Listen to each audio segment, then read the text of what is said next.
সবার জন্য কাজ, সবার জন্য সম্পদ। সমাজতন্ত্রের মূল ধারণাটা অনেকটাই এরকম।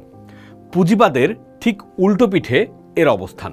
যেখানে পুঁজিবাদ ব্যক্তিগত মালিকানা আর মুনাফাকে গুরুত্ব দেয়, সেখানে সমাজতন্ত্র জোর দেয় সামাজিক বা রাষ্ট্রীয় মালিকানা এবং সাম্যের উপর।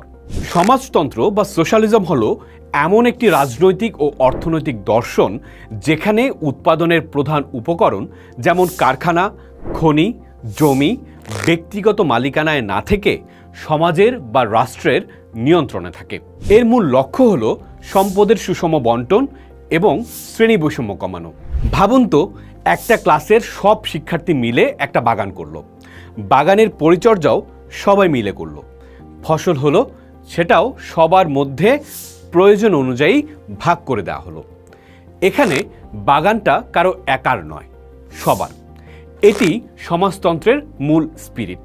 এখানে ব্যক্তিগত লাভের চেয়ে সমষ্টির কল্যাণকে বড় করে দেখা হয়।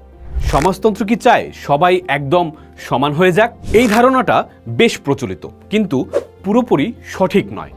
সমাজতন্ত্র চায় সুযোগের সমতা এবং সম্পদের ন্যায্য বন্টন। কিন্তু এর মানে এই নয় যে একজন ডাক্তার আর একজন শ্রমিকের বেতন একই হবে। বরং এর মানে হলো দেশের সম্পদ ব্যবহার করে সবার জন্য শিক্ষা, স্বাস্থ্য, বাসস্থানের মতো মৌলিক চাহিদাগুলো রাষ্ট্র নিশ্চিত করবে, যাতে একজন গরিবের সন্তানও ডাক্তার হওয়ার সুযোগ পায়। মূল লক্ষ্য হলো অর্থনৈতিক বৈষম্যকে কমিয়ে আনা, যাতে কেউ সম্পদের পাহাড়ে বসে থাকবে আর কেউ না খেয়ে মরবে, এই পরিস্থিতি তৈরি না হয়। সমাজতন্ত্রের সবচেয়ে র্যাডিক্যাল রূপ হলো সাম্যবাদ বা কমিউনিজম, যেখানে ব্যক্তিগত মালিকানার কোনো অস্তিত্বই থাকে না এবং রাষ্ট্র একসময় বিলুপ্ত হয়ে যাবে বলে কল্পনা করা হয়। সুইডেন বা নরওয়ের মতো দেশগুলোতে গণতান্ত্রিক সমাজতন্ত্র বা ডেমোক্রেটিক সোশ্যালিজম দেখা যায়। সেখানে পুঁজিবাদের বাজার ব্যবস্থাও আছে। আবার উচ্চ করের মাধ্যমে সবার জন্য সামাজিক নিরাপত্তাও নিশ্চিত করা হয়।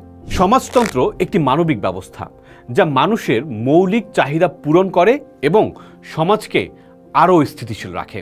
পোস্ট দেখুন, ভাবুন, করুন। থাকুন পোস্টের সাথেই।